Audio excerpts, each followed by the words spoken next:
এজন্য প্রিয় ভাই, এটা জরুরি বিষয়।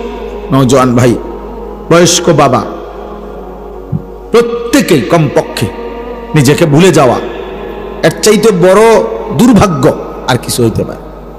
মানুষ এত বোকা হয় না। একজন সুস্থ স্বাভাবিক মানুষ এত বোকা হয় না যে আমি ইচ্ছা করে ঠান্ডা মাথায় আমি নিজেই নিজেকে জাহান্নামের হাতে তুলে দিলাম। এত বোকা মানুষ হয় না, এত বোকা মুসলমান হয় না, এত বোকা হয়। সারাদিনে এক ওয়াক্ত নামাজ যার কপালে জোটে নাই, প্রিয় ভাই, তোমার পরিণতিটা কি?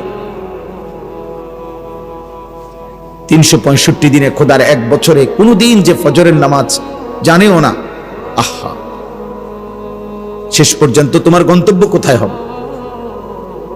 প্রতিনিয়ত যারা সুদ খাচ্ছেন, কিস্তি নিতেছেন, হারাম খাইতেছেন, ওজনে কম দিতেছেন, অবৈধ উপার্জন করছেন, অসৎ ব্যবসা করছেন, শেষ পর্যন্ত আপনি কোথায় যাবেন? কি ভাবছেন নিজের জীবনের উপর?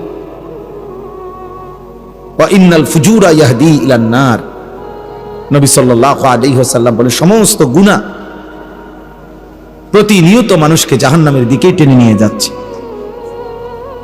প্রত্যেক গুনার ওই পিঠে আগুন আছে, গুনার ওই পিঠে আগুন আছে। এজন্য দোস্ত, বাবা, ভাই, সকলেই এটা বোঝা উচিত। কারো কথাও যদি না ভাবি, নিজের উপরে দয়া করে, নিজের উপরে রহম করে। তো আগার মেরা নিহি বনতা না বন, আপনা তো বন।